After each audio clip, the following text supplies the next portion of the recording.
Yeah, I saw the link. There it is going off here. Yeah, and so that's Stonewall, yeah. Yeah, these They are. don't pick.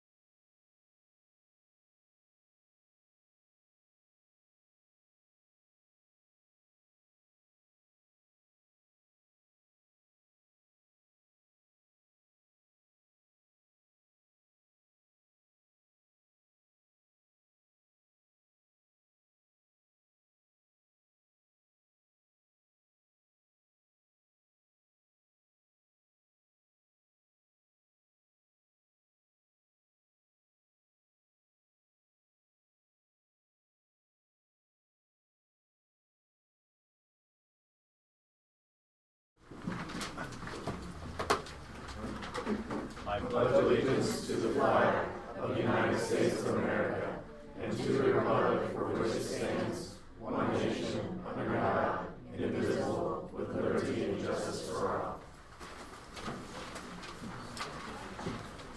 2.0 consent. I move to approve the August 9th, 2021 Board of Education consent agenda. Second. Any discussions? Possibly. I mean,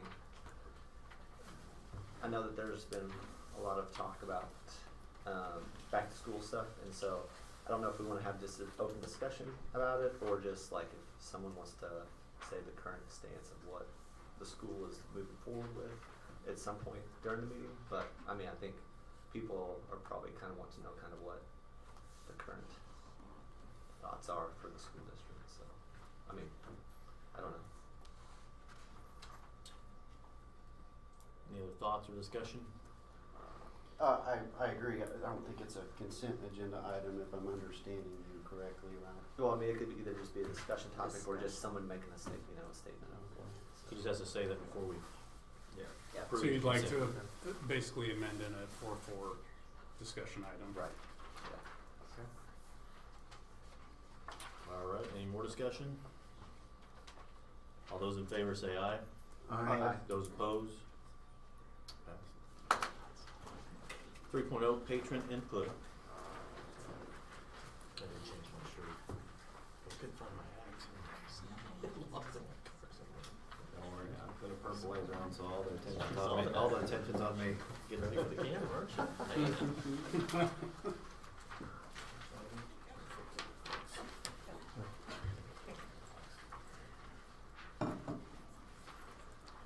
Do I have a It's printout? right in, it was in. This one? No. Right there, yeah. All right, welcome to the patron portion of our board meeting. Please limit your comments to 3 minutes per person. Except to clarify questions, board members shall not interact with speakers at the public forum. Subject matter other than policy issues will be referred to the administration. Comments shall be limited to issues and not refer to personalities. Presentations must be relevant to the issue and promote the civility and dignity of the board meeting. Your participation in our public forum is a matter of public record. Should you, for any reason, feel compelled to speak about or against a person or persons, you may be held accountable in the court of law. Thank you all for coming. And the first one is Brooks Rankin.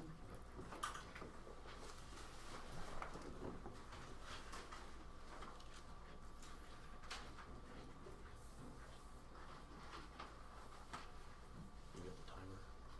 Go ahead, buddy. How you doing, Brooks? My name is Brooks. I know masks are optional now, but I have friends that just found out that they have to wear a mask again this year, and I don't want that to happen here.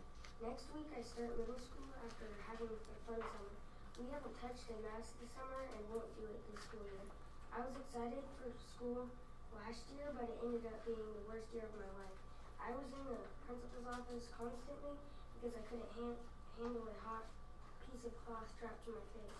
I was concentrating on my face and breathing more than my work. I was embarrassed all the time for having a medical exemption from teachers and students. This is also against my religious beliefs, but I'm not embarrassed anymore because I'm stronger and prouder of who I am, and so are my friends. Please don't make us wear masks again this year. We will not do it. Thank you.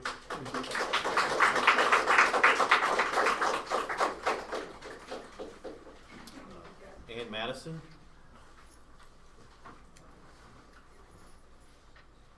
Hello, I'm Hello. Ann Madison, and I'm a parent in the district as well as a pediatric nurse practitioner. Louisburg was one of the only school districts last year that attended full-time in-person learning. There were no cases, no clusters of cases of COVID linked back to the school district. This is proof that masks work.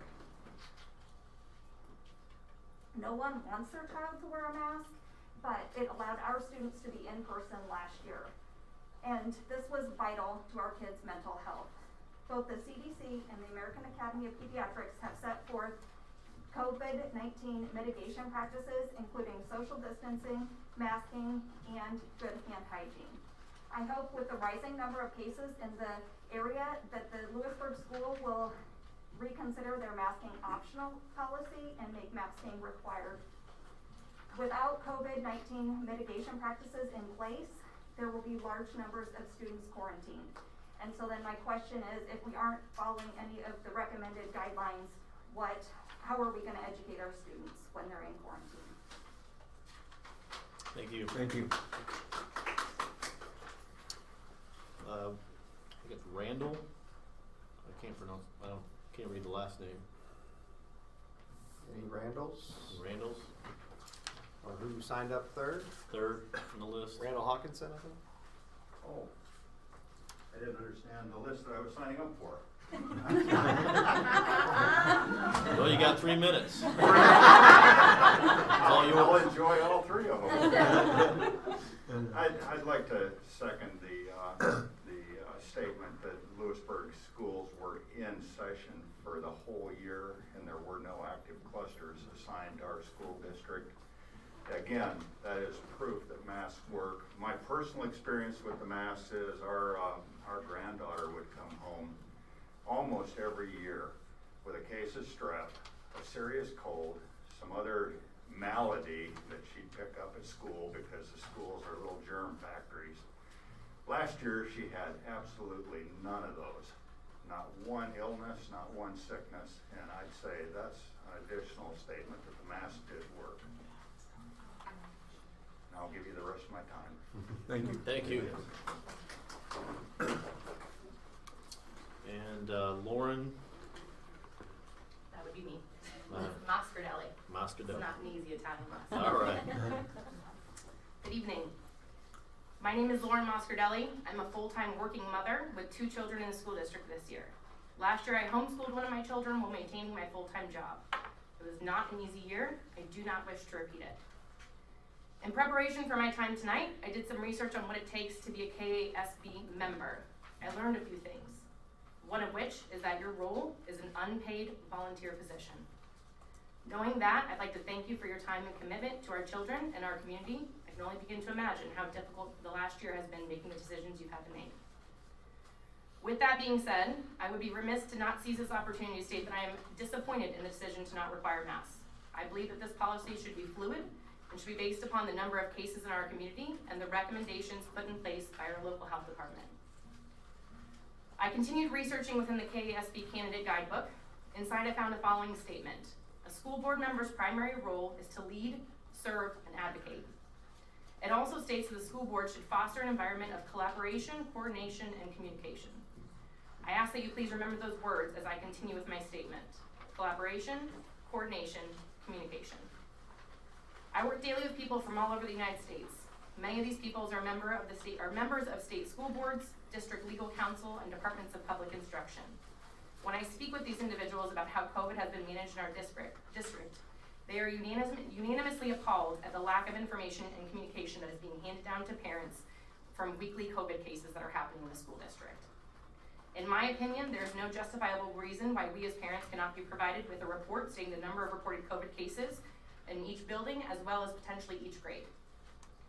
Now more than ever, that information is essential to parents.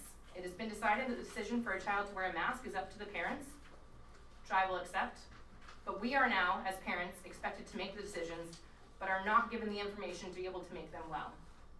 Collaboration, coordination, communication. The lack of transparency and information is fostering an environment of gossip, hearsay, and misinformation in our community. It is forcing us as parents to make decisions about the welfare of our children based on that gossip, hearsay, and misinformation. I am here as a parent hoping to collaborate with you, the school boards, that we may facilitate a successful and healthy year for our district. I call on you, the school board, to coordinate the collection of this information on a consistent and regular basis throughout the school year, starting on the first day of school. I desperately ask you to communicate this necessary information in a consistent and timely manner so that we as parents can make informed decisions as the ever-evolving situation that is COVID continues to circulate in our communities, our schools, and our homes. Thank you. Thank you.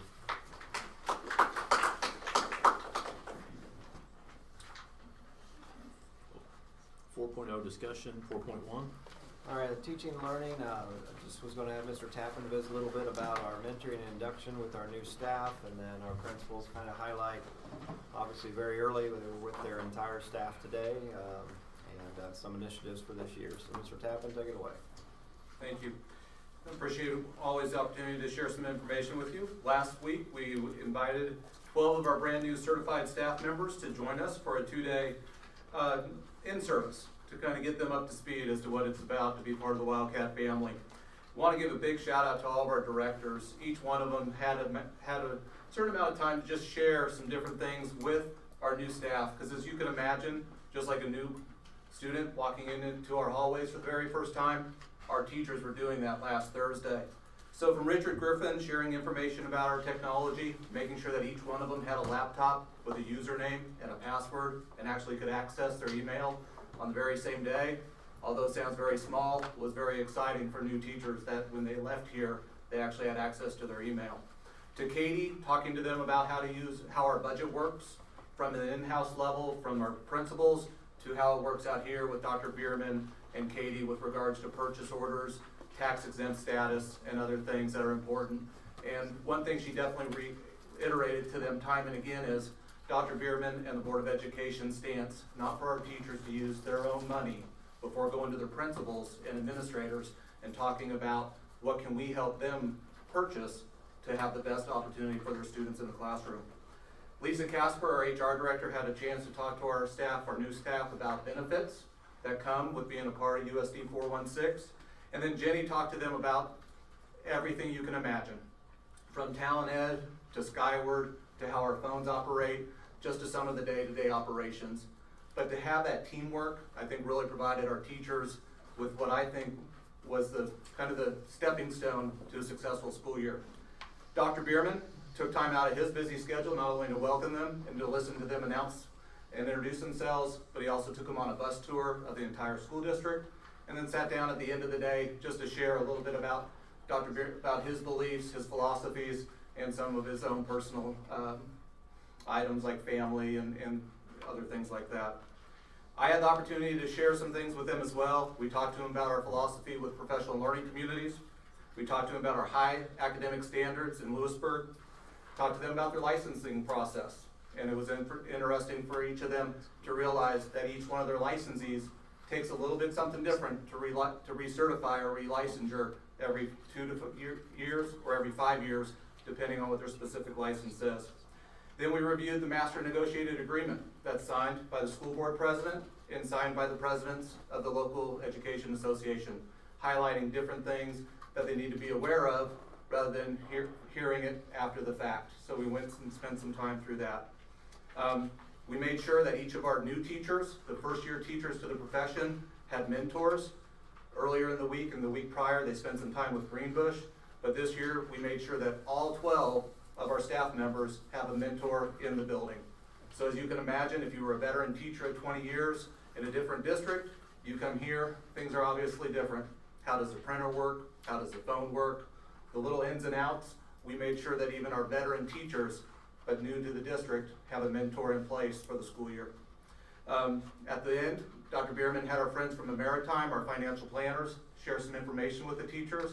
So from our 23-year, second-year teacher, who there's never a better time to invest than when you're young, to one of our veteran teachers, it was really some information that was of value to them, because they talked about financial planning from an early age to starting to actually think about how CAPERS works when you get to the older age, when that really makes a difference.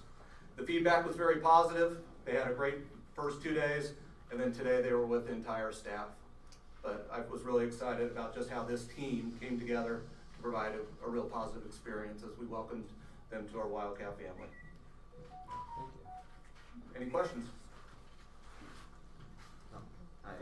I heard that from a source that that they really enjoyed it, and it was a breath of fresh air coming from a really big district to Louisburg, that they are super excited, and it was a great experience. So.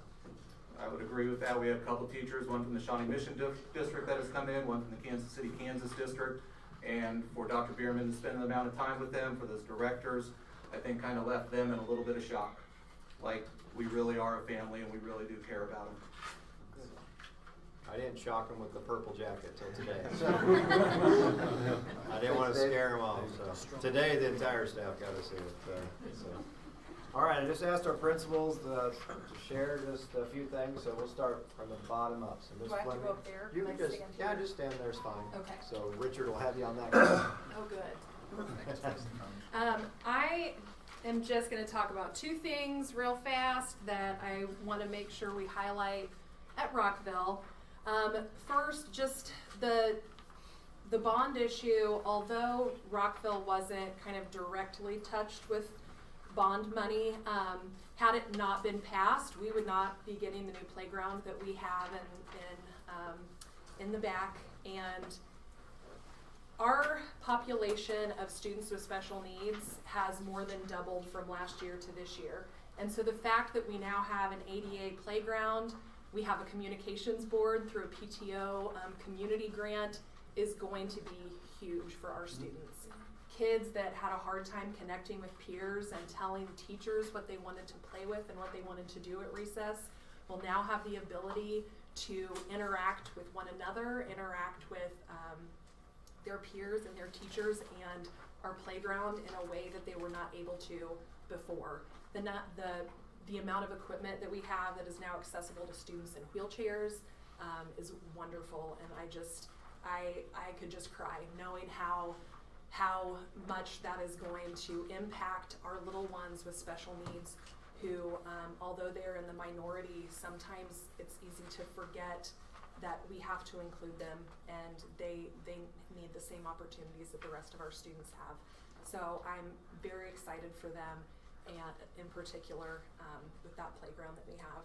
The other thing has real quick. Yeah. Dr. Shane, does your family give it a stamp of approval? Yeah, it's Shane Kid approved. Tested and approved, I guess. Good. He drove on the grass to get to it. Oh, well, we were told to. I didn't. Good. The other thing that I wanted to talk about is for from the staff side. One of our board goals is to hire and retain staff that drive and support our educational culture, and something that I'm proud of, but also was a little bit hard. We had 7 staff members from Rockville that were, I'll say, coached up. So it seems that we have a lot of new staff members this year, but staff members that were paras and going through courses to become teachers are now in certified positions. Teachers' aides that were trained as teachers are now in certified positions. And so I'm just really proud of our teachers at Rockville who coach one another up and really support our classified staff that have aspirations of being teachers. They do an amazing job at supporting and coaching one another. And so, we do work really hard at that goal. And even though it may seem like you were constantly approving new hires at Rockville, most of them were people that we have had in our building. We were just kind of coaching them up to bigger and better things. And so I'm proud of those people that worked through being a para and worked through their classes to become teachers, and they're going to be amazing. And so I feel like we're really living that goal in our building as well. So Quickly tell them your theme. wild about learning. Had to wear my animal print today too to kick it off. So if you see me in cheetah print all year, it's just a theme. It's fine. All right, Miss Apple. All right, so this year our theme at Broadmoor is Building a Bright Future at BES, which if you have been, again, kind of talking about the bond issue and everything, we have a whole lot of construction going on at Broadmoor. And so we have actually kind of moved everybody from the south end of the building to the north end, and we're all very cozy with each other. And we also have our littlest Wildcats in the building. We have our preschoolers there this year. Well, this just for until just this semester, not this year.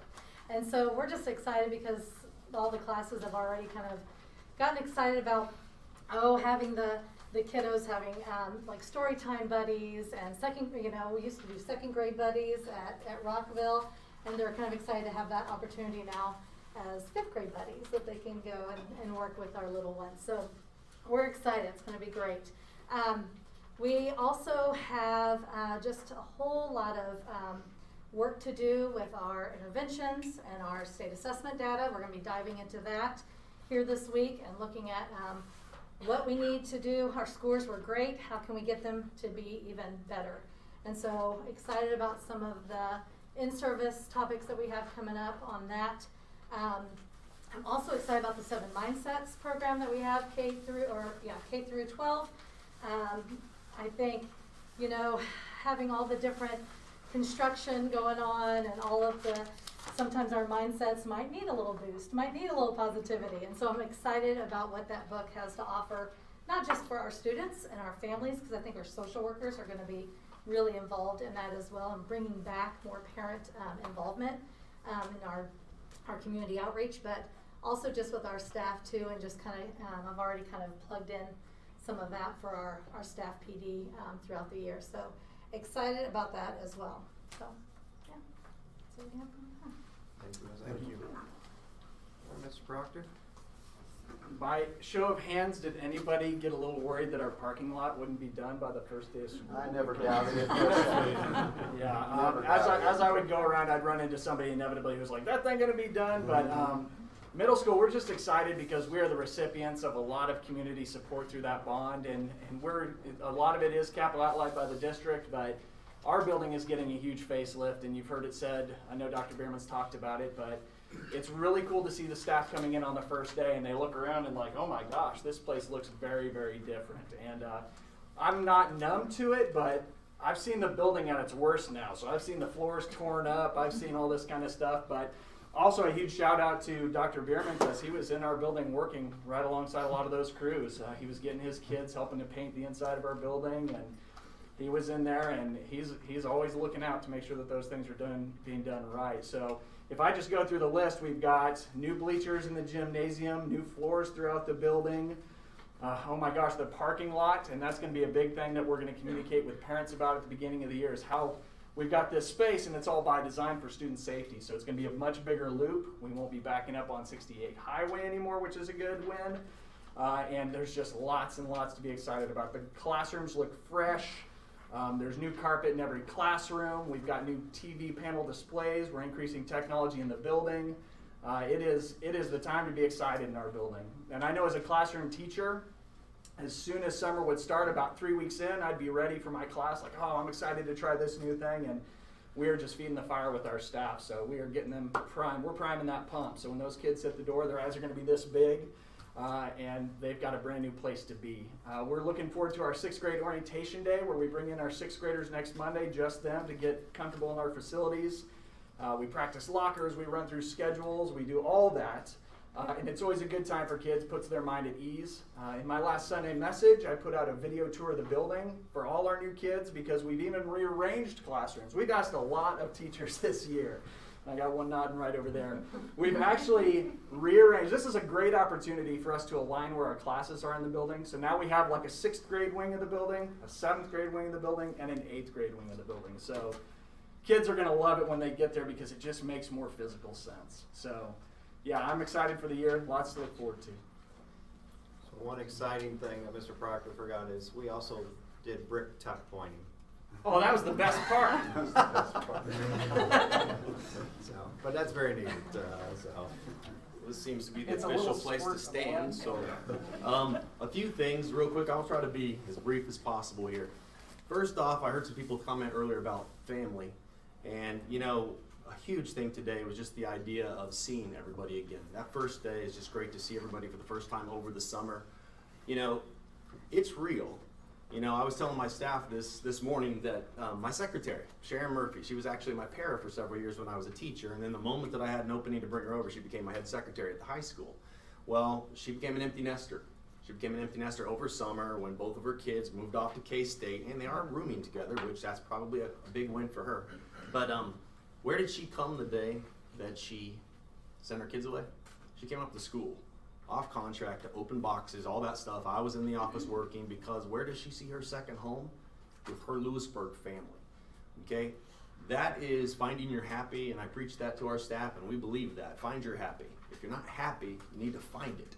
Life's too short, and you spend so much time with the people around you that you're working with, okay? Now today, aside from the fact that I was just happy to see everybody and tell them that yes, we've got some challenges ahead of us. It doesn't matter which side of the plate you are on. We got to go down the middle as educators and get us through no matter what we decide here tonight. Some of the things that are going to be exciting for us, one, we've got new TVs, new interactive flat screen TVs that are going to replace these projectors. We kind of maxed out what we can do with the projector about 15 years ago. And so interactive TVs are going to try to take us to the next level. Even though we're going to struggle with that's a little too short, I can't see over the kid's head, we'll figure it all out in the long run. That's something we're really looking forward to. Next year, I'll get to take Mr. Proctor's theme, as we're all excited because I loved his building today. Hope you get a chance to walk through it. Some of you, many of you I see in here went to school there at one point, but just to see how much it's changed and how new it looks and how great an updated building it is.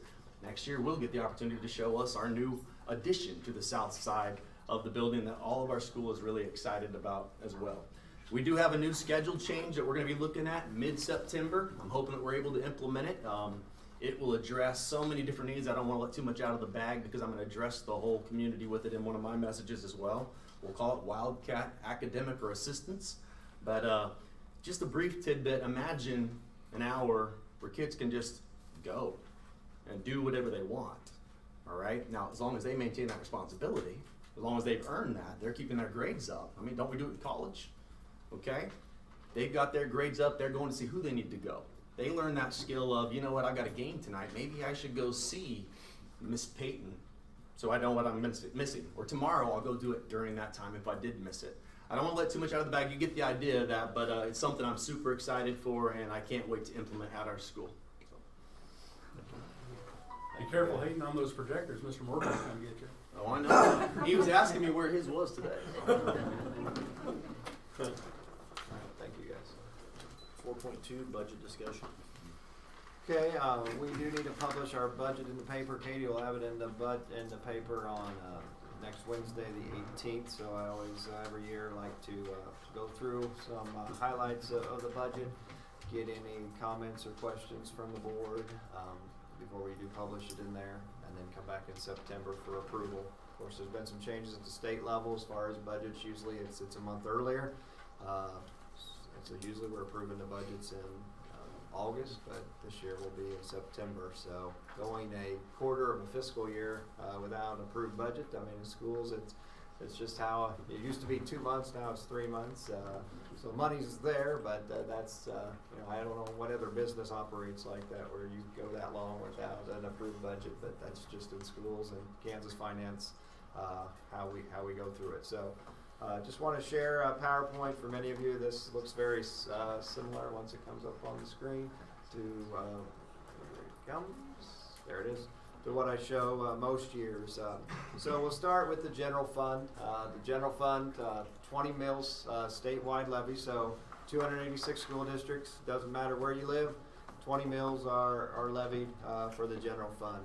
Then the state pays the difference. There are some districts that have a very high assessed valuation, so the state doesn't have to pay very much, if any. Others, you know, have to have state aid. And I'll show you this when we get to what's called Code 99, and that's actually what will be published in the paper. But roughly, and I'll show you the numbers when we get there, 25% of our general fund is raised locally. 75% comes to us through state aid. Then you have what's called a local option budget, supplemental general, LOB. Those names are interchangeable. So 33% of the general fund budget, that excludes capers and special education. That's as high as it can go, so no district can go higher than 33%.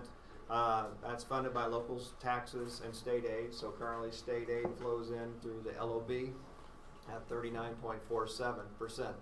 These state aid changes, they change annually, because what the state does is they rank all 286 districts every year, and it's based off assessed valuation per pupil. So they take the community's assessed valuation and how many pupils you have and divide that, and that's how you get so if you call richer or poorer, it's based off assessed valuation per pupil in schools. But in school finance, it's trying to balance that, where poorer districts can't raise as much money locally, so the state comes in to provide sound education for those communities. Districts that can raise more locally, the state doesn't give as much. Obviously, some of our friends in Johnson County, you think about their wealth, but it's just not Johnson County. To the south, Prairie View with Evergy Power Plant is a very rich school district, assessed valuation. Burlington with the Wolf Creek Power Plant. Around western Kansas, districts like Holcomb and Hugoton that have natural gas. So it just depends. But obviously in Louisburg we don't have some of those things. But so it is more of a balancing. But that 39.47 it's not going to change drastically next year. But it's wherever they will rank us when they do that for that formula. As far as some expenditures in the general fund, it is primarily where we pay most of our salaries, health insurance, and I guess real quick on health insurance, we've worked really hard on that throughout the years. This year, health insurance went down, which is anomaly, and probably a lot of business owners out there are hopefully gasping at that. But actually, if our employees opt for the health savings account one, it's actually free. And then even our higher deductible plan, which is it's $1,000 deductible plan through Blue Cross, it's only about $55, $60 out of pocket a month. So, and that's pre-tax, so it's not even that much. Of course, where we pay our utilities, equipment, supplies, transportation, fuel, maintenance, support operations, and then at the end of the year, before I come to you with July 1st cash balances, where we make some transfers if we need to. Into special education, and a lot of these are actually forced transfers. So when Katie sets the budget, the state finance formula will tell her how many dollars she has put into at-risk formulas and all, and career technical, all of those different funds. Local option budget, we do pay some salaries out there. You heard a little bit about district technology. As you guys know, every year we have to do our property casualty insurance.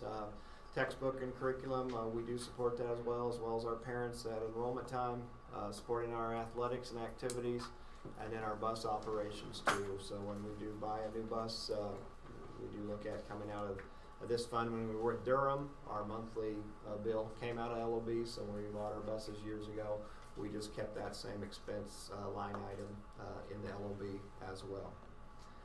A lot of numbers on here, so I'll walk through this, but I go back all the way to 2012, 2013.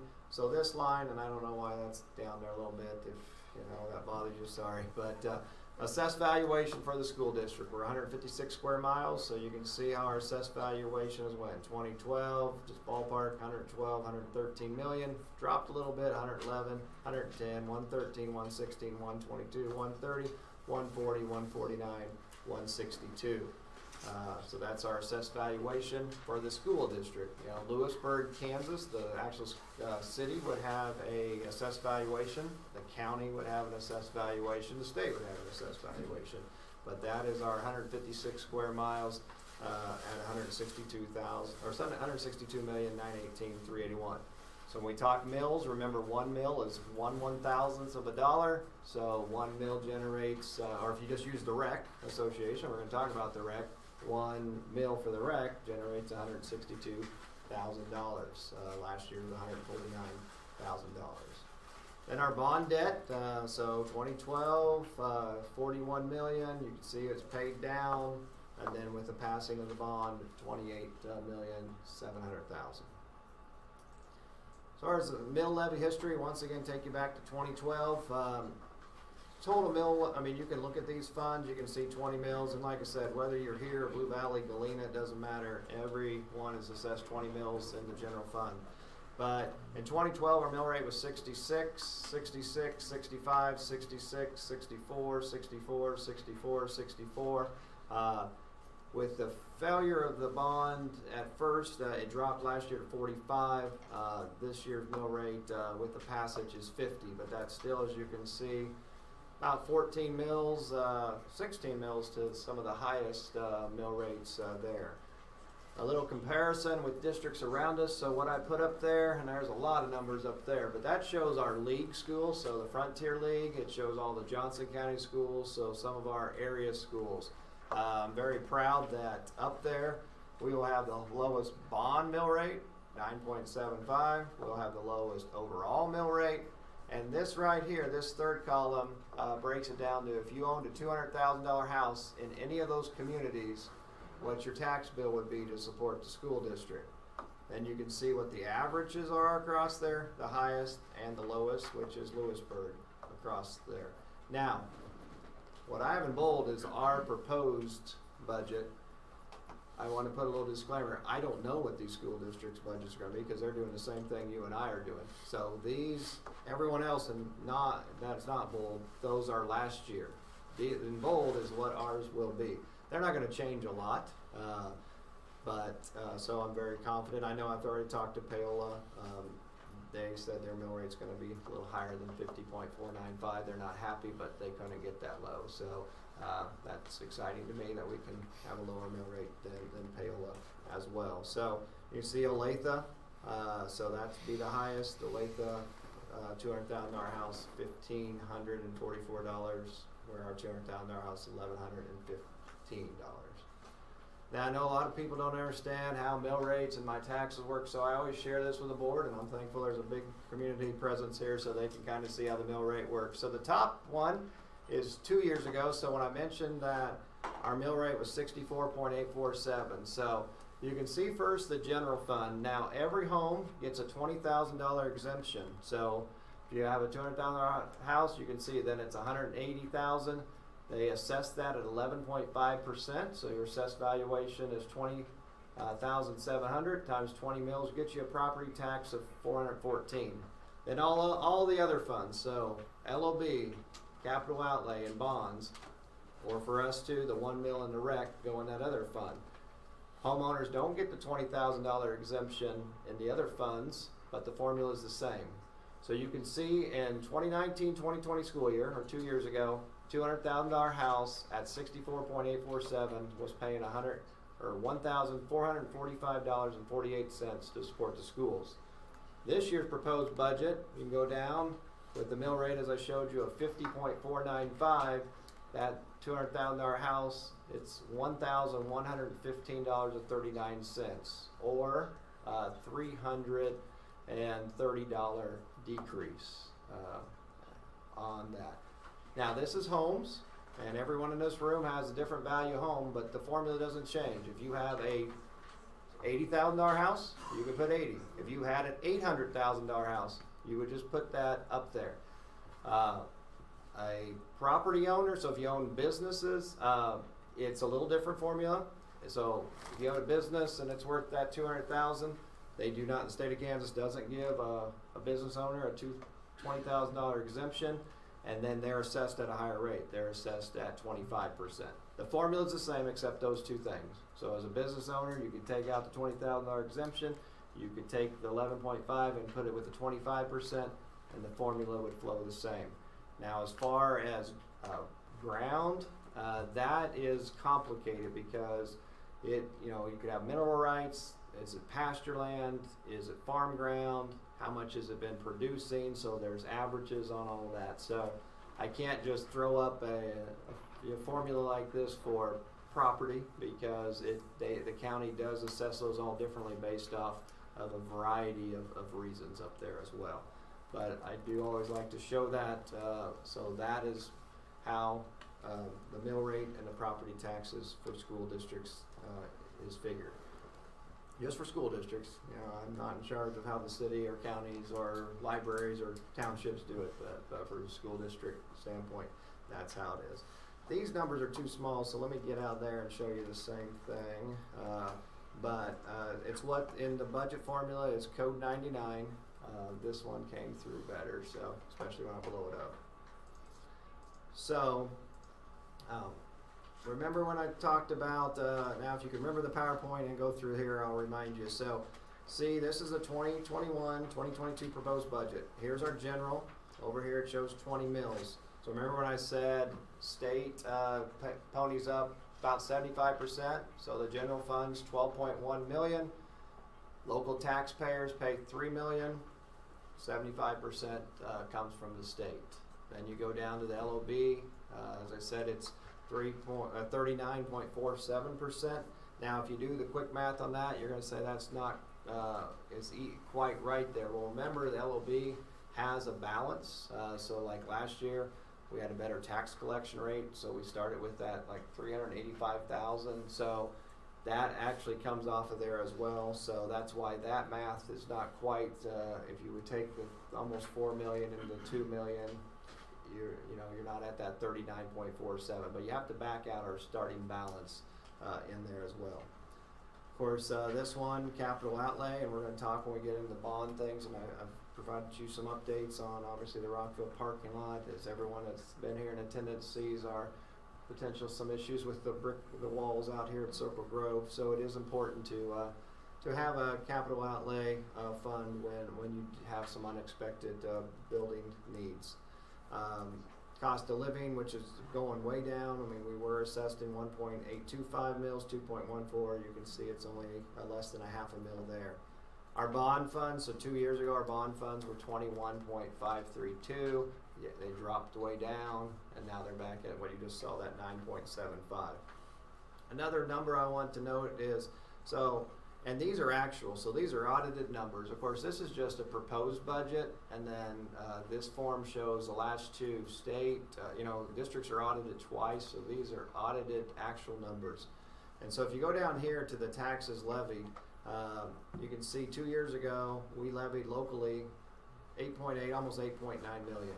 This year, we're asking taxpayers for $8 million. So we're lowering our local taxes by about $900,000, or $816,000, I guess, to be exact. Then remember where I said there's an exemption for the general fund? That's why you see here the assessed valuation is different, because of the $20,000 exemption on everyone's home. So our assessed valuation right here, that 162, that and capital outlay, or the rec or anyone, that is this 162. But when you take out that $20,000 for everyone's home, our assessed valuation of the general fund drops to 154, 652, 746.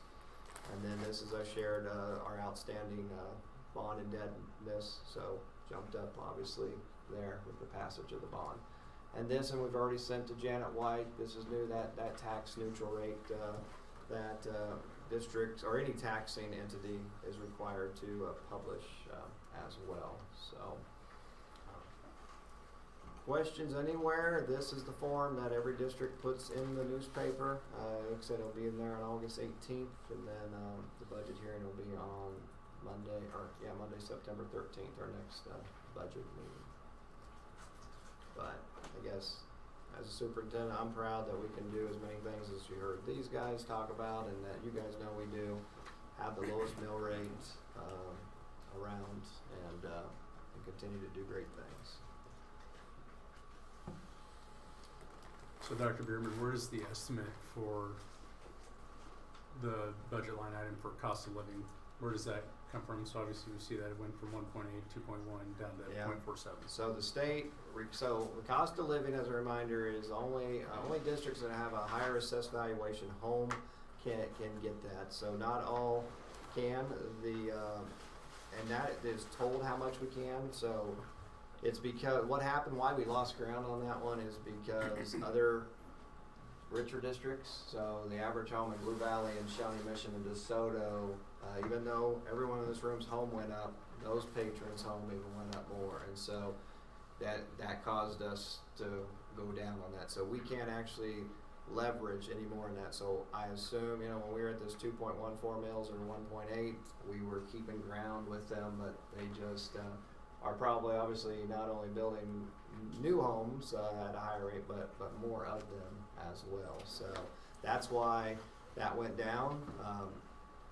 But we'll adjust, obviously, the budget. That money, we do try to use that. I mean, why that's in place is because districts that have a higher cost of living, it costs more money to live in those communities. So, yes, trying to have our teachers, which we know is very important, our teaching staff, our support staff to live in our community, you might have to pay them a little bit more. And obviously, we are always looking at trying to keep up with what's north of us. I mean, can we? Not to the penny, but we better be fairly close, or just like many people in this room, we're going to lose good teachers, and they're going to drive north or carpool with the people in this room that do that. So we don't want to do that. So we don't have near the money to do that this year.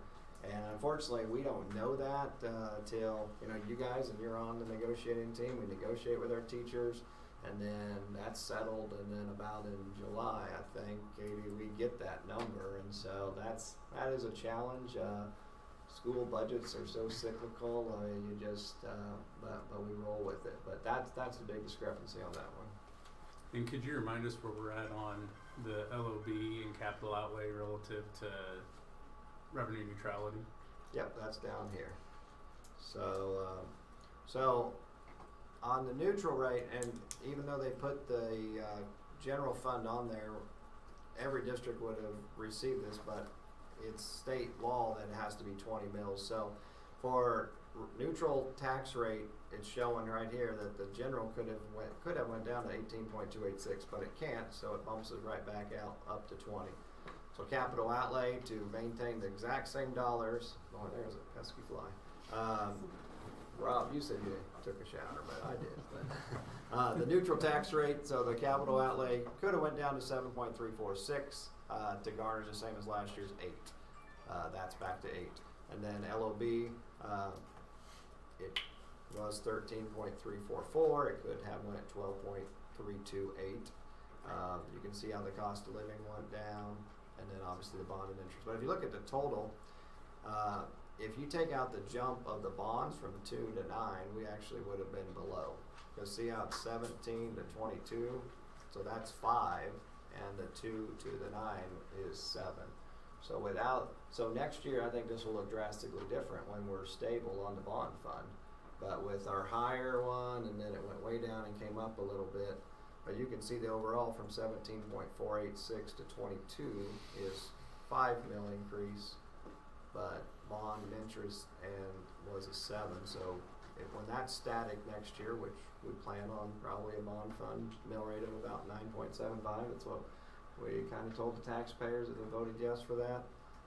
You won't see that swing because you can see that most of the other funds went the other way, and they would have had to, or we would have had a bigger jump because you can see the bond fund jump almost 8. It went up 7.75 mils.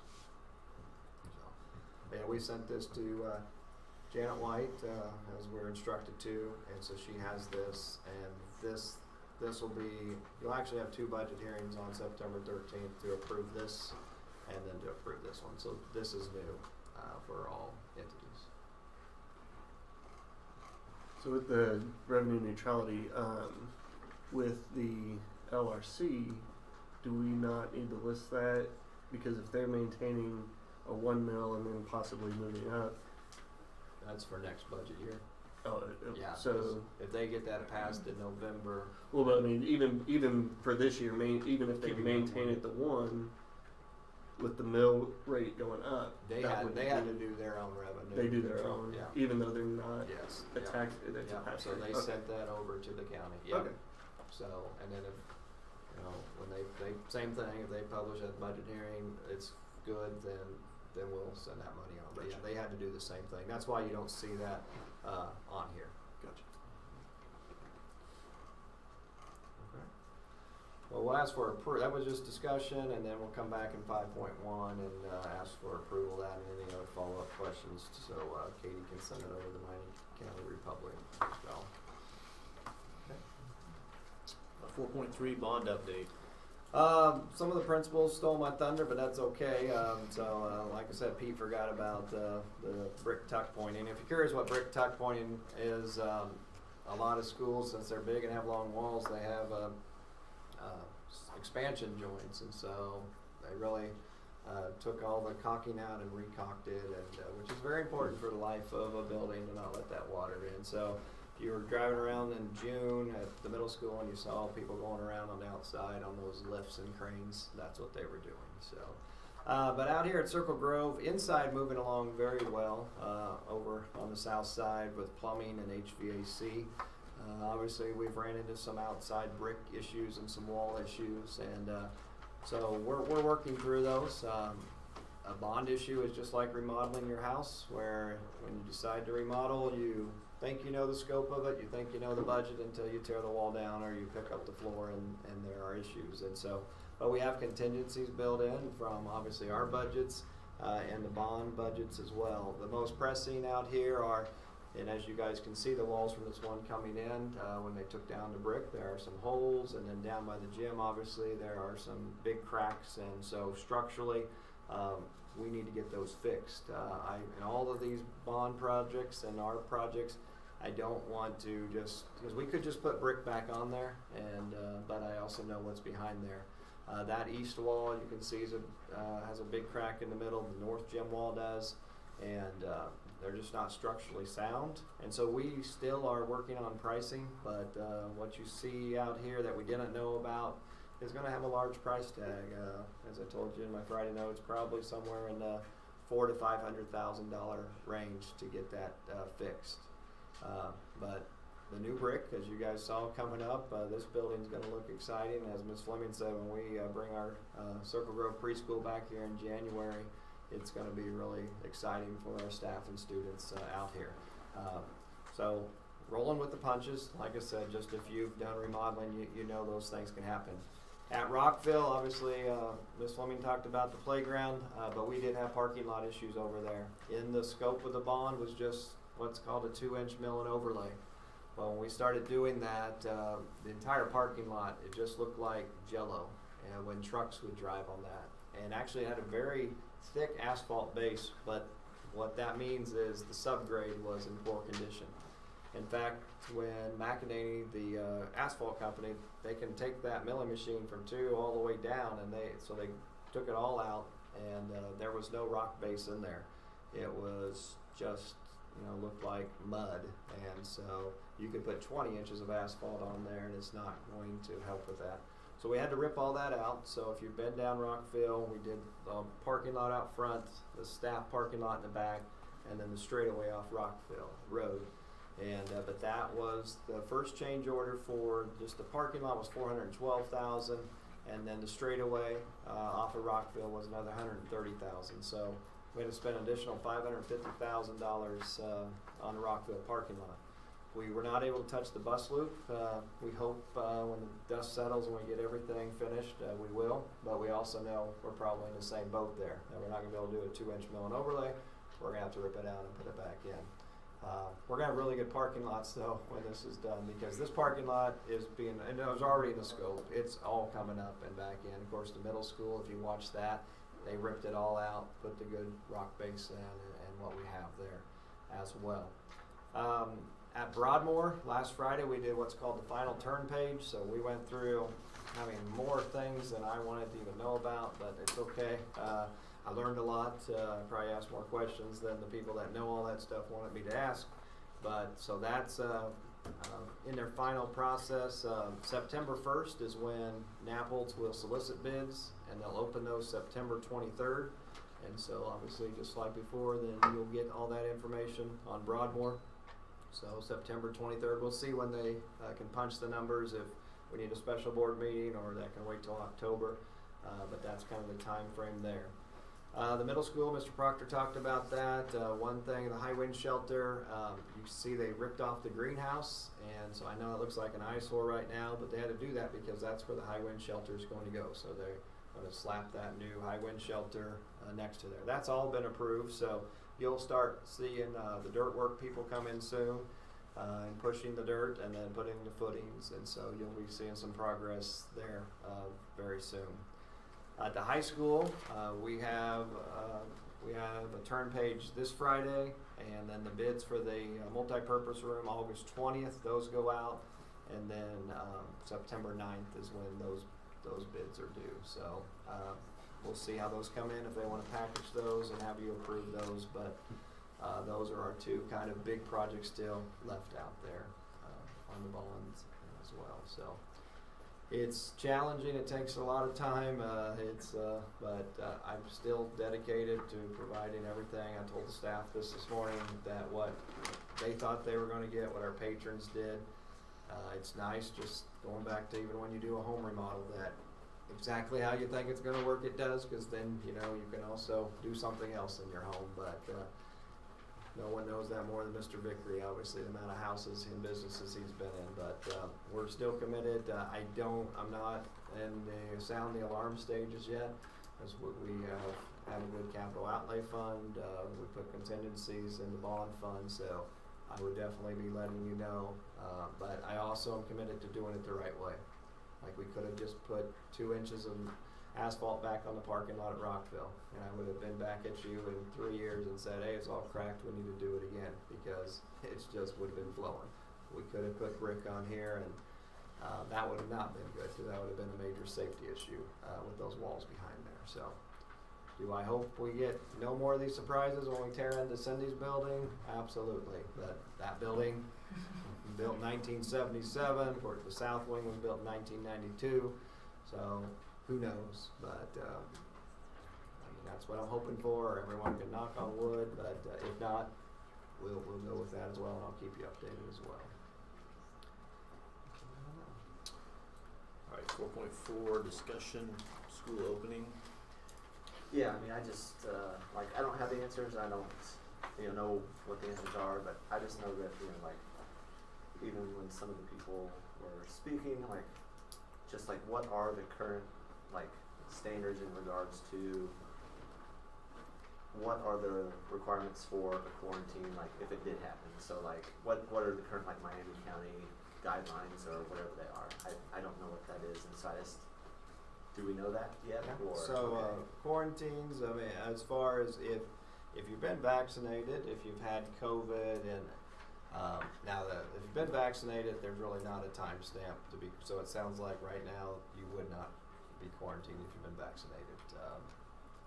If you've had COVID, I think now they're seeing whether the Delta variant or whatever. So that one it used to be 6 months, and I think that's still where they're at, but that's a moving target as well.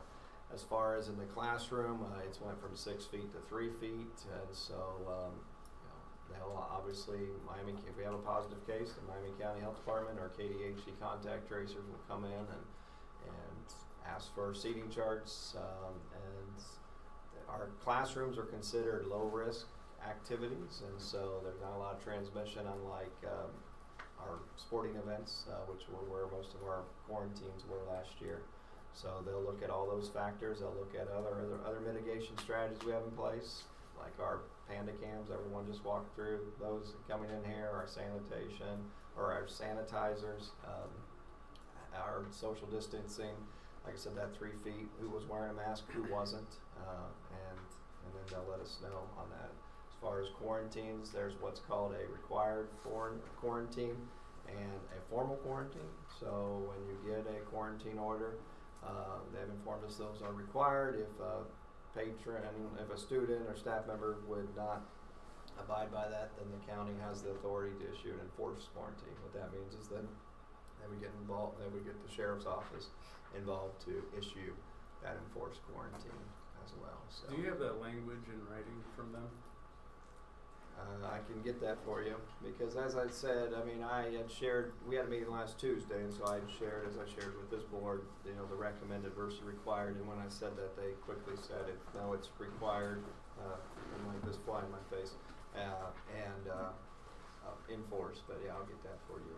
Yeah, I think that we need to ask some legal questions, because the law does not describe a difference between required and enforced. So those aren't identified separate, unless there's been something passed in the last year that I'm unaware of. But I will get that from the health department and share that with you guys. And then if someone does choose to wear a mask, is there, so you said that there may be a difference of they may have to quarantine and not if they choose to wear the mask, is that right? Or Yeah, I asked them if a student or staff member had a mask on, and as long as they were asymptomatic, would they still quarantine those?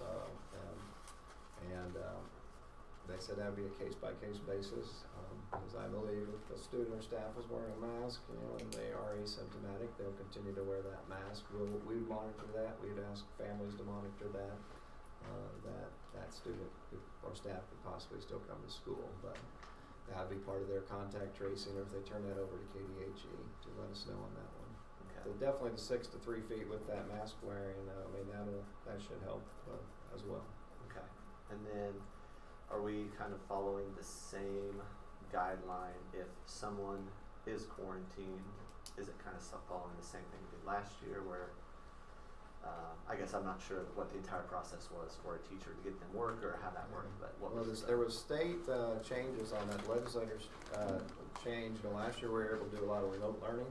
And just as a reminder, a lot of people think remote and virtual are the same thing. Remote would be actually our teachers during the workday teaching.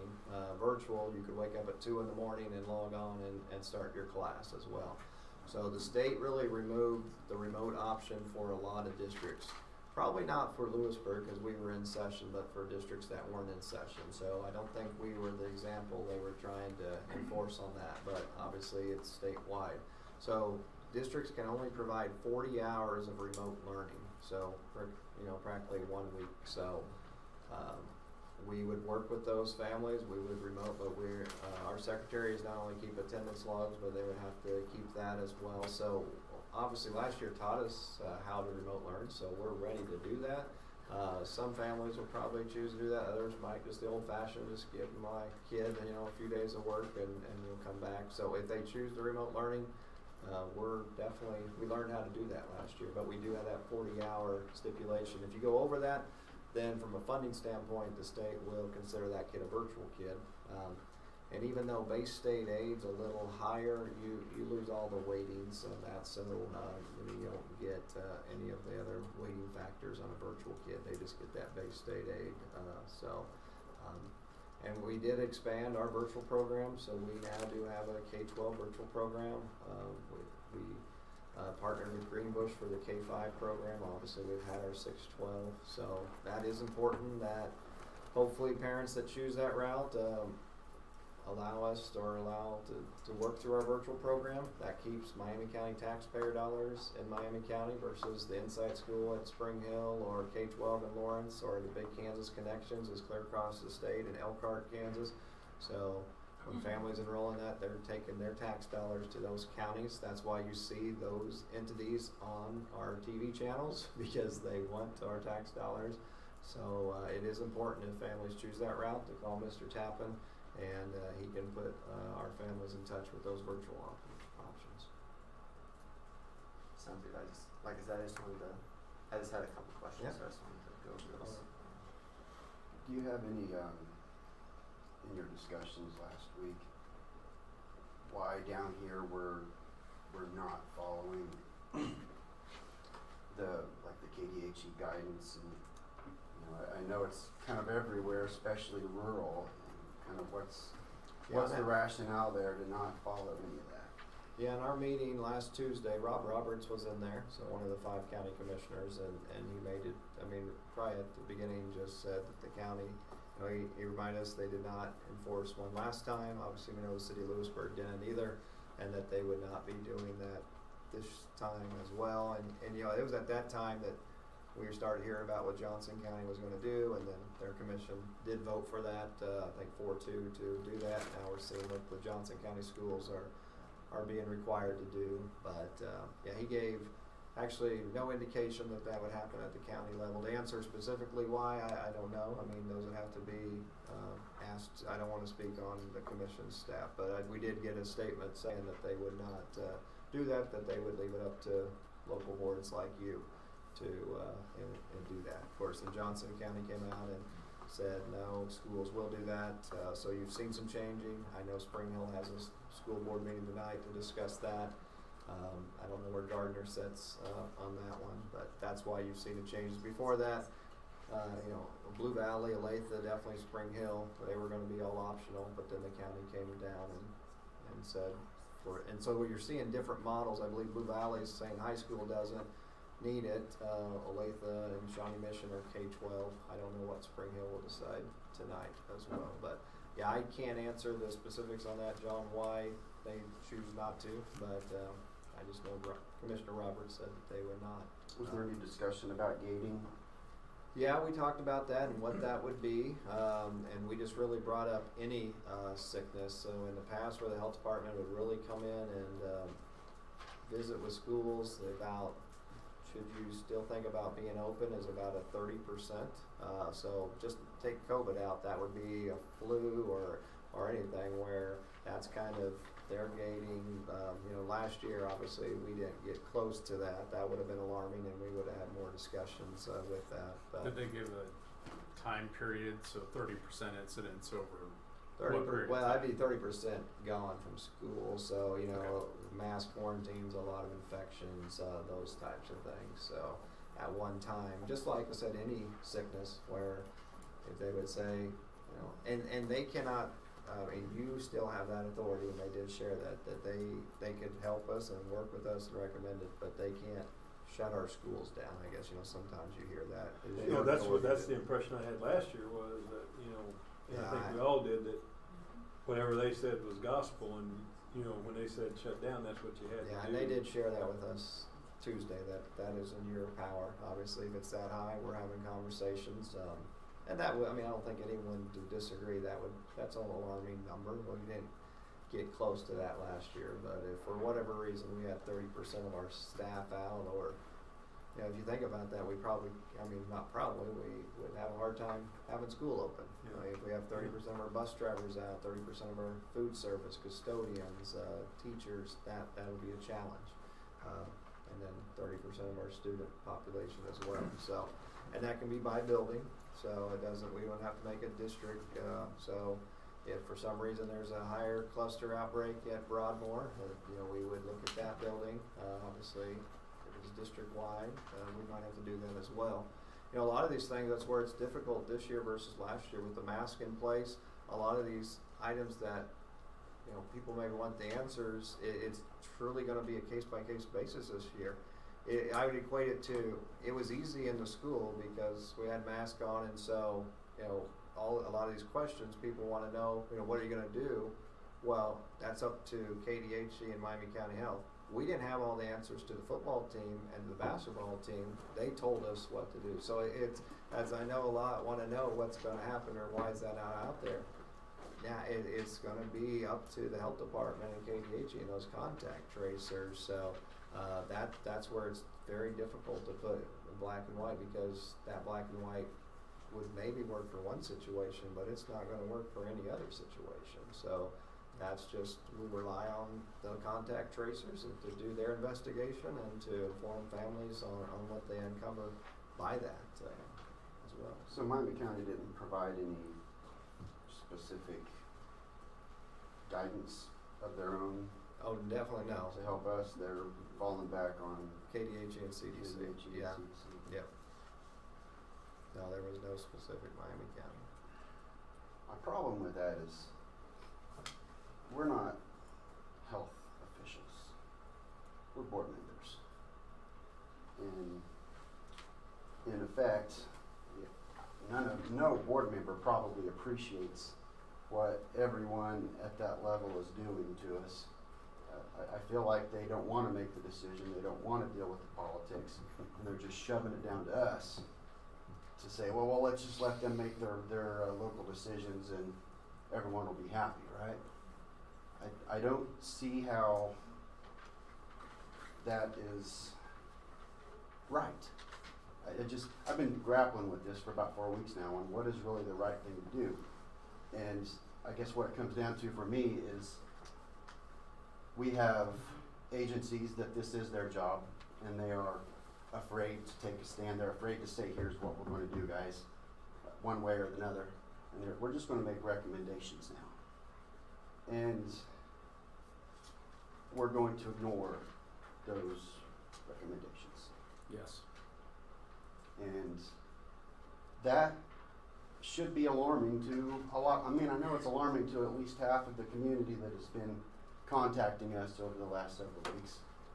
And it would be alarming if it was in any other situation, if especially had to do with finances or some type of other public service, if we weren't taking the recommendations of those agencies above us that are qualified and certified and charged with doing those, we would also be held answerable for that. So I'm just really struggling with why we're just ignoring everything from the federal government down when they are clearly the agency that is charged with that very thing that says, here's how you keep your people safe. Because they're lying to you. Yeah. There you go.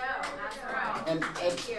we're not getting into politics. No, I'm telling you, they're sir, lying. sir, you're not part Check of it. and see if the CDC Can you take care of him? You can't, is a we government. don't interact, entity. we don't interact. It's not a discussion for the This patrons. is not a political thing. We've read it. We're supposed to keep our kids safe. We're supposed to do what we're supposed to do. It's written in black and white what our charge is and what our job is. If I take out the politics and how I feel personally about all of this, why am I ignoring that? 'Cause they're lying to you. I really struggle with who's lying and who's not. I really struggle with the politics. I just want to make sure that at the end of the day, I've done everything I can to Okay, make do some sure research. that Sir. a child is protected in this school district. That's Well, if we're talking about the children, we can look at the real numbers, right? And we know that from the start of this pandemic, and I guess I haven't looked at the numbers as of today, but as of a month ago, there were fewer than 400 kids that had their deaths attributed to COVID, not discounting those deaths. And I'm sure that those families grieved, and I feel horrible for them. But the CDC, for whatever reason, didn't feel it really important to report on those cases in kids who arguably we all care about immensely, especially as board members. So scientists from Johns Hopkins were able to dig into those data, and a huge majority of those deaths were in kids with childhood leukemia. So of course, any virus will pose a significant risk to a child with childhood leukemia. 400 deaths in a year and a half, and if you really want to say when the start of the pandemic was October, November, we're rounding out close to 2 years, right? Now granted, we started ramping up testing and everything first quarter, second quarter of 2020. But as far as real risk to the kids, the numbers do not back the position that there's a significant risk to the kids. It just, the data are not there. All of the published literature up to this point in time has said that children, especially under the age of 12, are not significant contributors to the pandemic.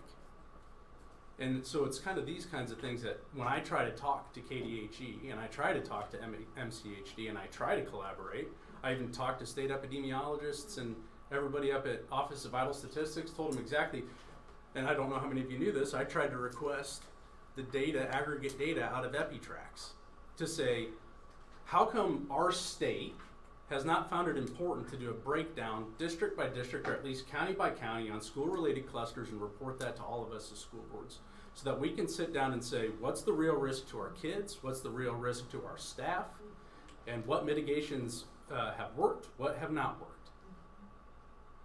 We are not fulfilling COVID-19 data requests. Requests denied. Why? Why is it that if we ask our county health office, what's the breakdown school by school of school-related clusters and number, so exposures, so because there's a few things I'd like to have. Exposures,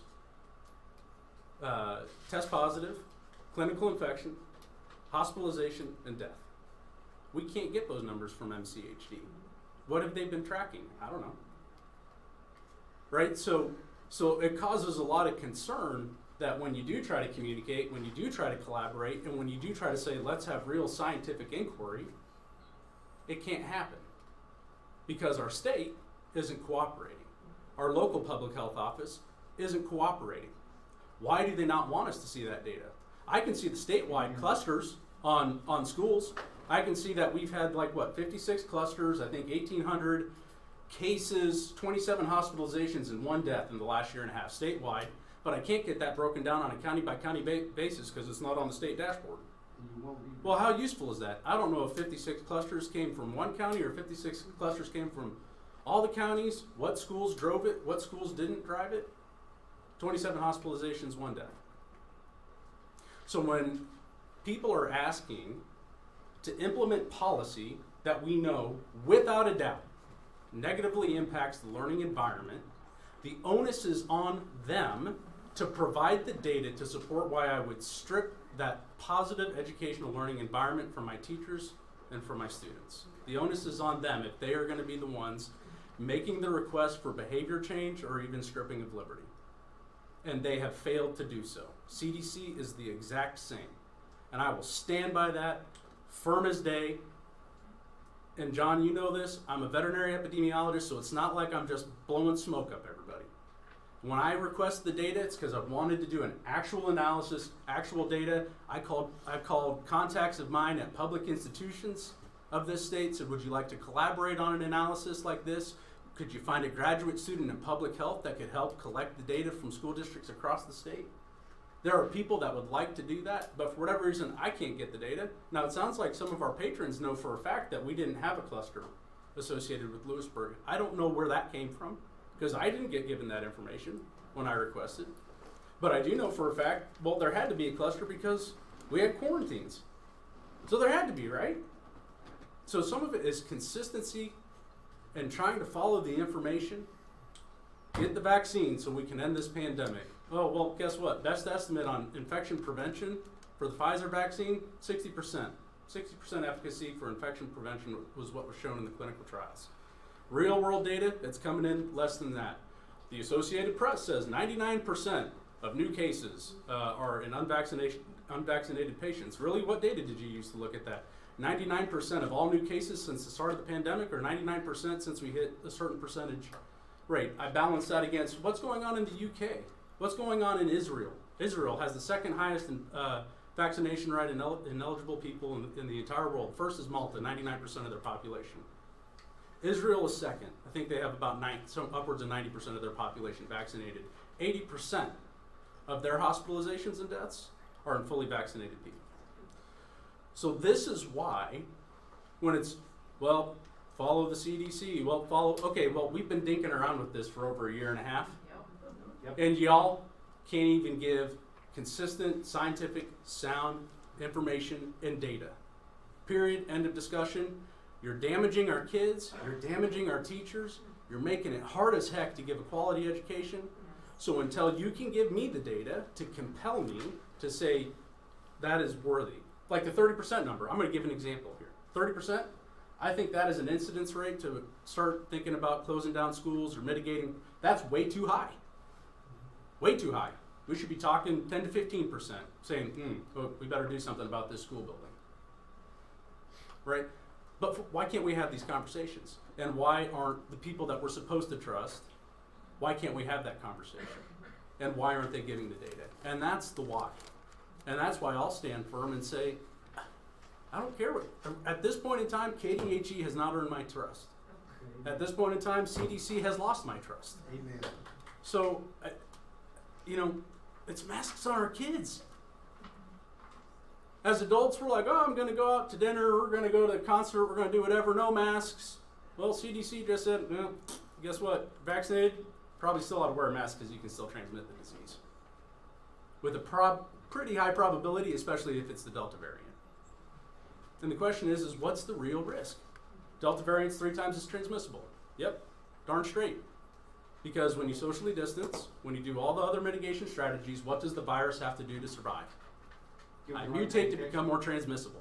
So this whole it's the unmasked people that caused the mutant to come and be more transmissible, that's gobbledygook nonsense. They would never taught you that in virology class or anything like that. So it's more transmissible, but does it pose more risk? Infection fatality rate, we don't have good estimates on that from Delta. I guarantee it's less. Taken with the caveat, if it does cause more cases, you could hit the same number of total deaths, right? You could. That's a theoretical situation, but we can't live life in theoretical anymore. If we just respond to theoretical all the time, we're just going to be chasing this thing like a dog and pony show for the rest of our lives, and we'll just be sitting here wondering, fearful, and wondering what we're going to do. So,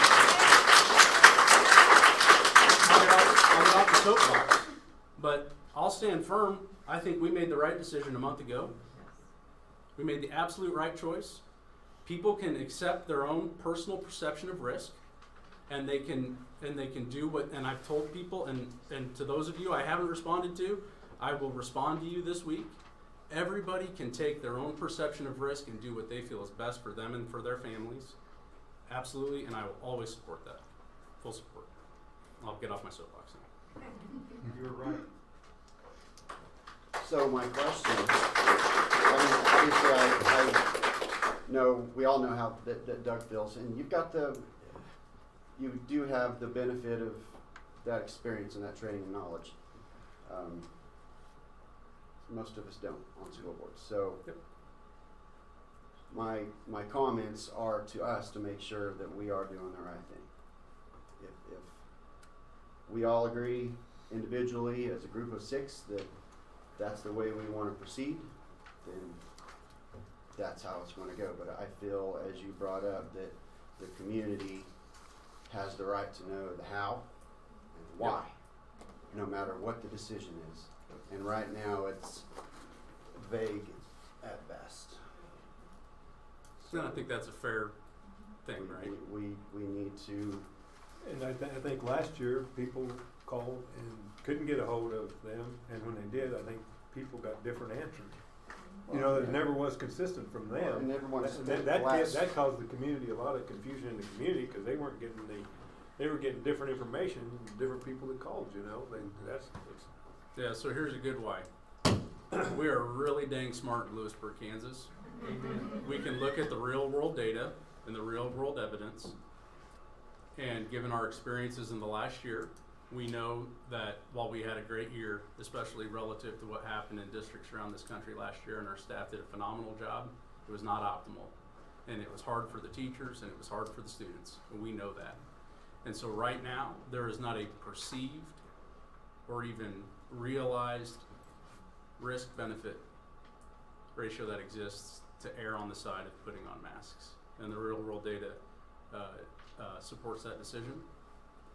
And our teachers have had the opportunity to get vaccinated should they feel the need to mitigate severe disease and death. Vaccines have been shown to be effective for that. Fully support them in that decision. We've created the best and the optimal situation for our students, but it's time to get back to learning and let them live a life that they deserve and get an education they deserve. And I get it. You've said that many times. Yep. I'm not saying we have to put on masks. I'm just saying, you said it yourself, we're lacking data. We don't have the data. And we're making decisions without data. Well, I know the statewide data. And there are agencies that are arguably there giving us recommendations to take action, and we're not. I just want to make sure that is clear at this table, that we are given recommendations that we are ignoring. And we have to be okay with that walking away from this table tonight. Well, I don't think this plan has to be adopted for the full year. If something really, I mean, if we get up to 10 to 15%, we're gonna have to take action, doing Right. something. That's why I was asking about the gating. Whether either You know, closing I do schools think down or putting back the mask mandate, so. A 10 to 15%, something. We'd have to have a shocking discussion they would over say that as 30, well. But we should still have a plan of, if we get to this point in an overall point in time of infections or infection rate, something where we've got people out of school. It could be separate for teachers versus students, because those are two different issues. If we start running short on teachers, it's not like we have a lot of subs beating down our doors to come in and teach for us.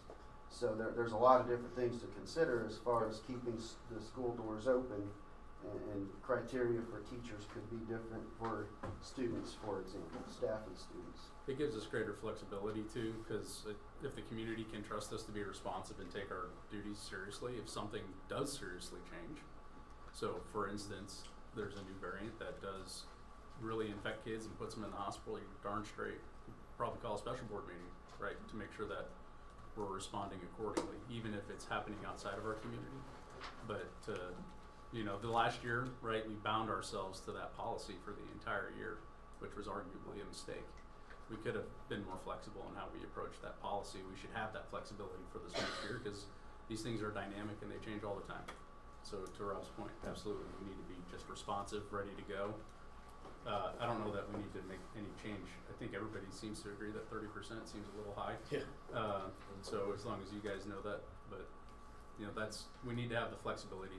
These are dynamic, situations, and we can respond accordingly. I mean, I just don't want it to get to a point, because one tragedy is way too much. So I think we should act sooner rather than later if something needs to happen.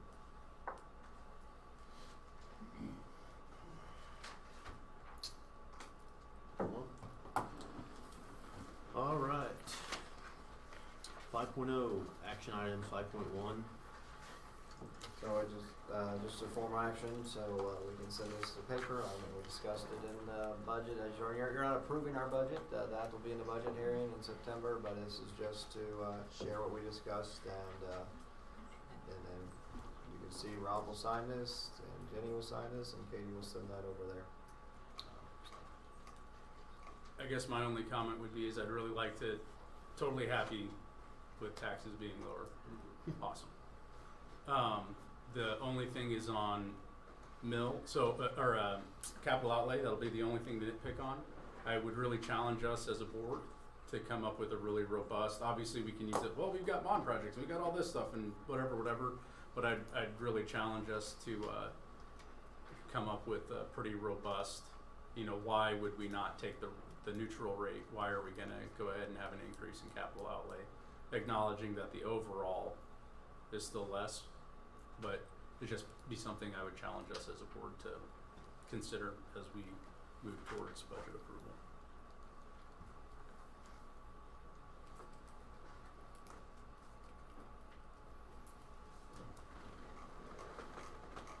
So with that, I move to publish the fiscal year 2022 budget as presented and discussed in the Miami County Republic on August 18th, 2021. I second it. Any discussions? Any more discussions? All those in favor say aye. Aye. All those opposed? 5.2.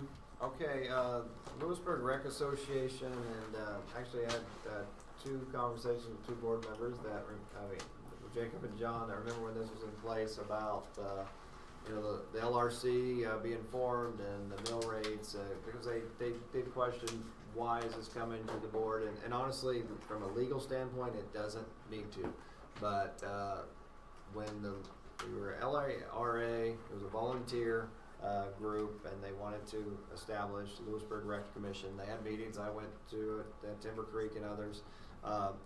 They told the taxpayers, and it was that one mill, and then they said if they ever wanted to increase the mill rate, that they would go back to the ballot box. Because in state statute, yes, whether it's going through the school district or some go through the city, the governing board, so in your case, you would have that authority to ratchet up to the max, which is 4 mills. But the Rec Commission wants to be true to their promise to the patrons of Louisburg's community. And remember, it's under the 156 square miles, so this isn't just through the city. This is our boundaries that this is under. So this was the resolution that the 5 board members of the Rec Commission passed on July 20th. So this is what they passed, and they've been visiting with Janet White about the language for the November 3rd ballot. What they're asking you, and then next Monday is the cities to pass this joint resolution so that you acknowledge, and you can see it's the 1 mil, so increase. But so John and Jacob, when they asked me, they were exactly right. You do have the ultimate authority, so you could say, hey, Rec, let's put 2 or 3 or 4. You have that authority to do that. But this was really because, what is LRC, maybe, I'd guess 3 years old, when it was hitting the ground from LAR to LRC, and they did have to put that 1 mil on it. They told the taxpayers that if they would ever increase that they would go, back to the ballot box to do that. So if it wouldn't pass in November, you could still raise that. I doubt you would if it got voted down, but you would have that legal authority to do that. You would do that in the budget setting process, so you would just, so right now it shows 1 mil, and it will even until next year, if it passes, it would say 2. I got a question. Yeah. 2 things. One, it goes to the voters again. Yes. The other one, I think I read in there for 3 years, they can automatically, with this passage, raising a mill without going to the voters? Somewhere in there, I thought I saw next 2 years, or there's 3 years total, they could raise 1 mill each year, without going to the voters again, so they would have to approve the 3-year mill increase each year then, right? Yeah. So with the way it's structured with the Kansas statute is that's the original intent for the rec commissions, wherever they're, started, is the first year that they're started, they have to cap at 1 mil. And then after that, they go to whatever taxing entity they're through, whether it's the school, the city, or a joint commission. And they just have to request to that board an increase. And it could be by a mill, it could be by percentages of mills, whatever. And the max it could go to is 4. So that was the original intent. I believe where we're getting is the way it was worded on the ballot initially. It included saying, the rec commission will be founded at 1 mil, and I think it's because of the wording in there that we're now having to go back and not do the normal process that the state allows. I would just like to make sure that when people are voting for it, they don't come back and say, because if they say, oh, it's just a 1-year deal again, it's going to come back, they see that it's a 3-year deal, it's clear, but it's down in there somewhere. I read it when I was going over this, that it's a 3-year deal, 1% per year, I think it read.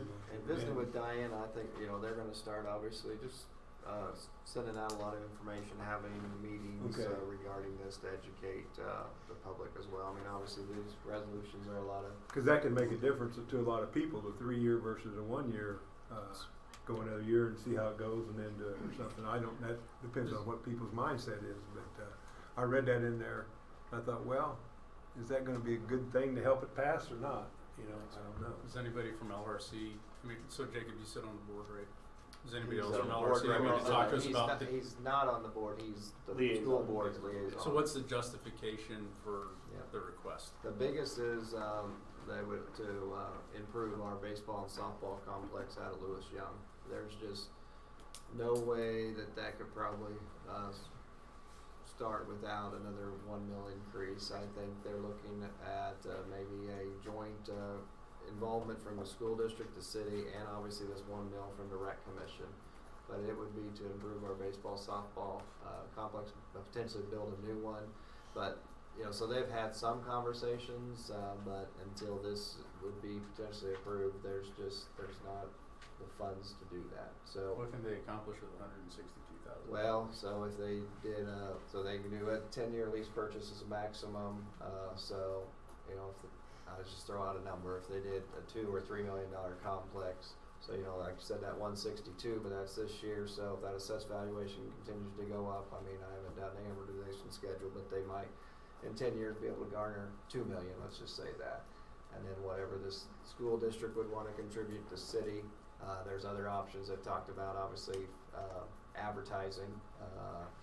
So a lot of different paid to not our patrons, but like for example, Paola, when they built their new complex, I get there too. I know it's Sunflower and Cottonwood. I don't know which one it's at, but anyway, their new fourplex.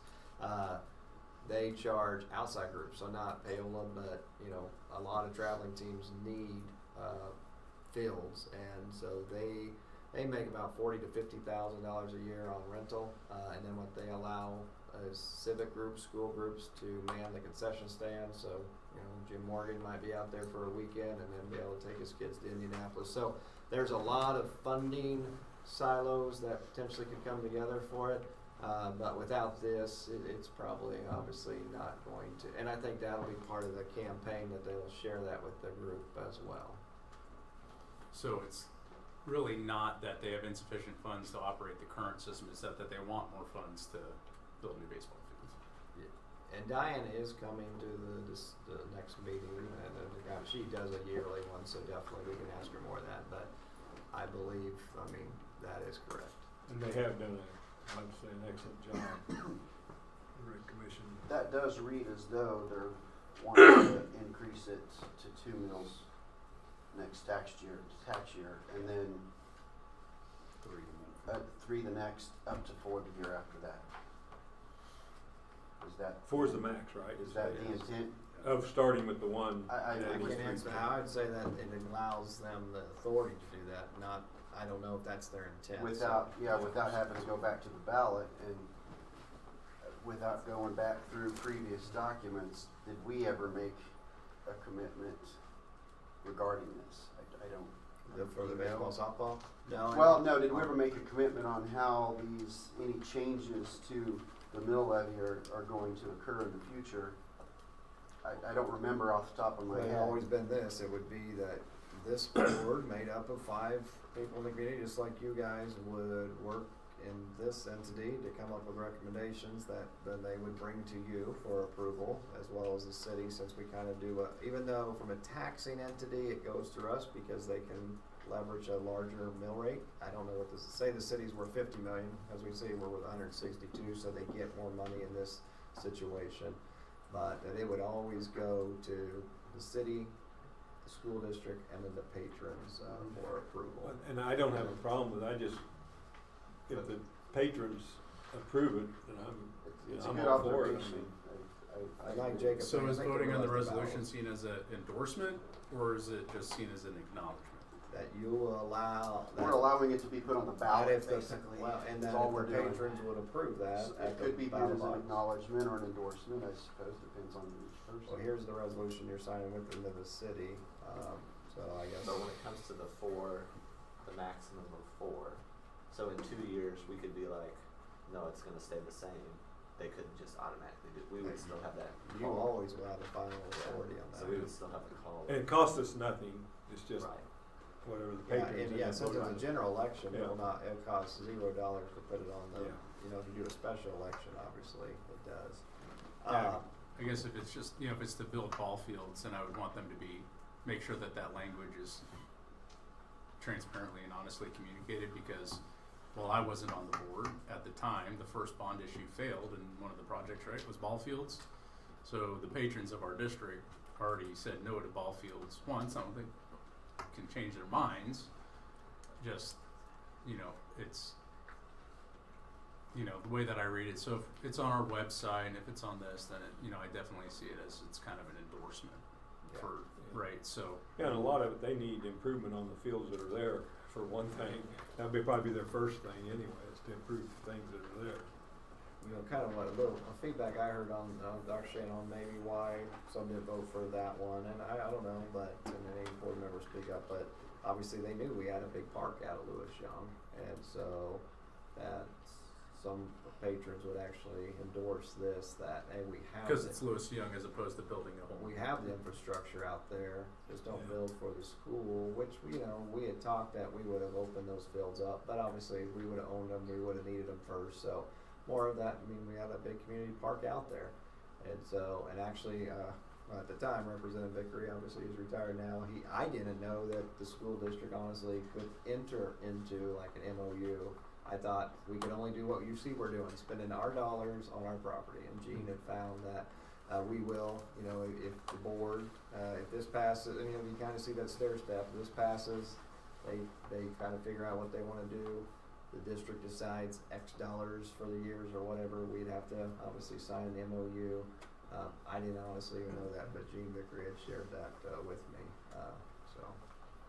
And the city then, the city wouldn't, because it's city property, so they wouldn't have to do that, but we would. Now, as far as 4 mills, if we look at I guess around, I know Osawatomie's at 4 mills, Spring Hill's at 4 mills. Paola is kind of still on the current, we had LARA. I know Paola, I actually had a call by one of their city council. Paola is looking to do what we did a few years ago. But, and I don't know, they'll have to go through the same process, the one and then whatever. But currently those two real close, Osawatomie and Spring Hill, both their rec commissions are at 4 mills.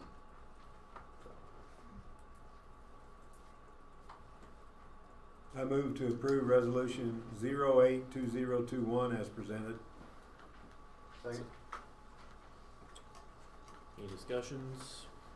All those in favor say aye. Aye. Those opposed?